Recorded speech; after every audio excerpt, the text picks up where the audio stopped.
Good morning, Teresa with Healthy is Beautiful here in my kitchen. Today I would like to share with you my almond milk recipe. It's super easy and it tastes so much better than almond milk that you would buy in a store. So what you're going to need are almonds and vanilla extract. If you like vanilla flavor, you don't have to use it. And I use coconut water. Now you can use regular water, but then you might want to sweeten it somehow. I love using the ice cold coconut water because it gives it the sweetness that I like. And you're also going to need a cotton nut milk bag.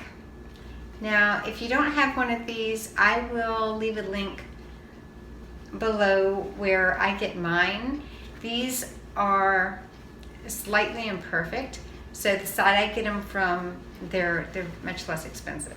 So I have one for coffee, because I do my iced coffee, and I've got one for my almond milk. So you want to make sure when you're making almond milk that you have cleaned your hands and everything you're using very well, because you don't want any bacteria getting into the milk. As a matter of fact, when you get your nut milk bag, it will instruct you to boil it the first time. And every once in a while, I boil it again. I clean it in between lightly, and then I do that heavy boiling. For heavy cleaning, heavy boiling, good grief. Okay, so with your almonds, you want to do 1 cup of almonds. Raw almonds, don't get the roasted almonds, just raw almonds, and you want to soak them, cover them with water, put a little bit of salt in the water, and soak them for about 8 hours. You can soak them overnight and get up in the morning and do your almond milk.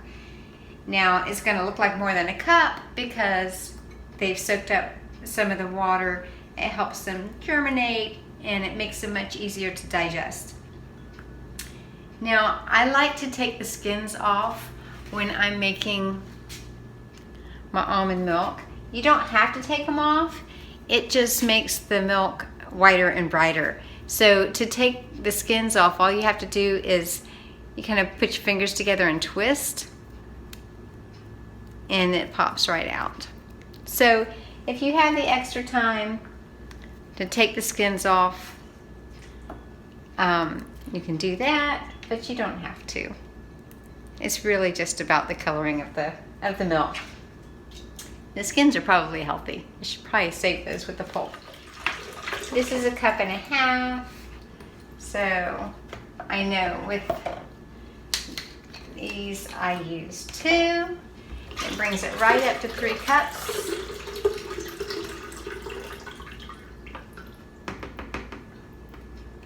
And then you're going to add in your almonds.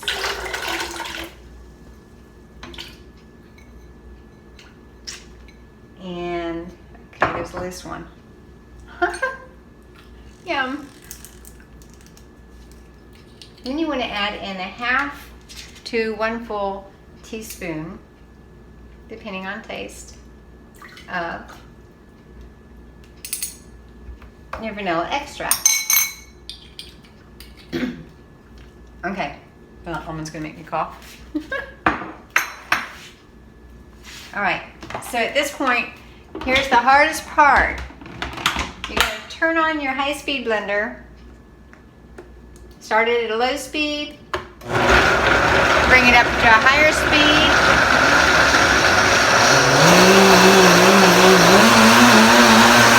and you're gonna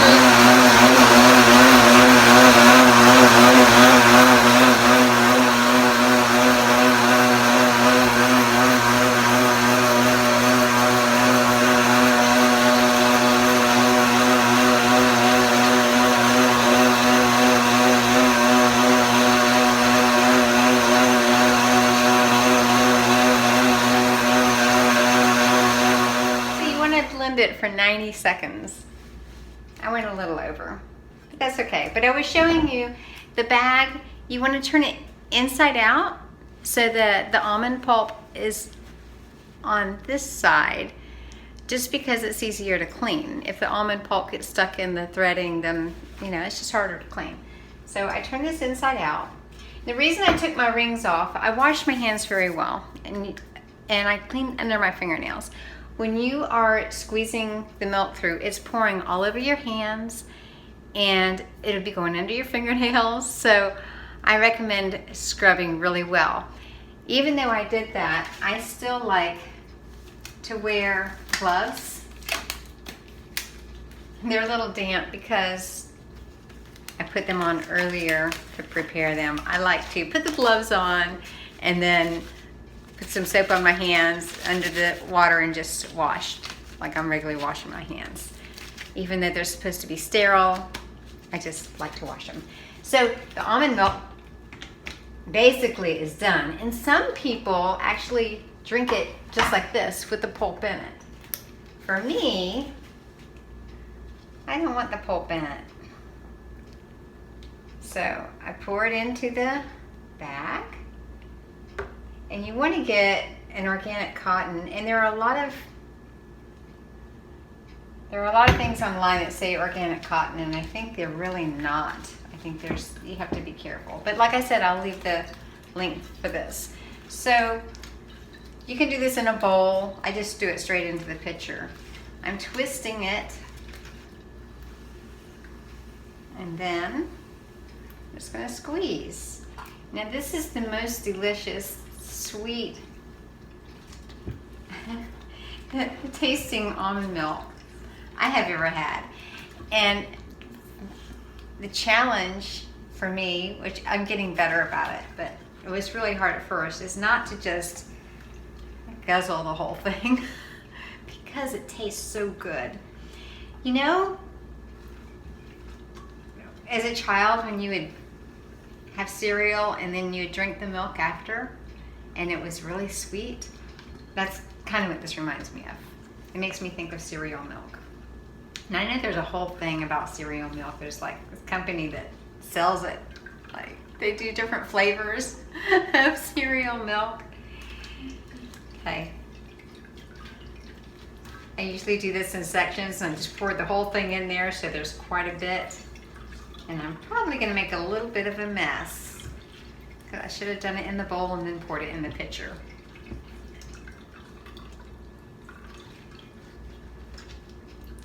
I think I'm going to make things easier and simpler while I make the video, but then I change things up to make it simpler, and it doesn't usually work out. But here we go. All right. Now, when you're squeezing, I used to squeeze it so hard to get every single drop, but I use the pulp to make energy balls or energy bars. I'll do a video on that too. And I found that if you squeeze it completely dry, your energy balls don't taste very good. So I know this probably doesn't look very pretty because the legs on the side where it dripped down, but this is amazing. It's amazing. Now what I like to do is put it in small mason jars and freeze it, because that encourages me not to drink too much at one time, and also it helps preserve it. So cereal milk. That's what it reminds me of. It's so good. So don't waste too much money on your on almond milk. If you buy it at the store, this is perfect. It works great. Give it a try. It's super simple. Have a healthy and beautiful day, and I love you all. I will see you next time. Bye-bye.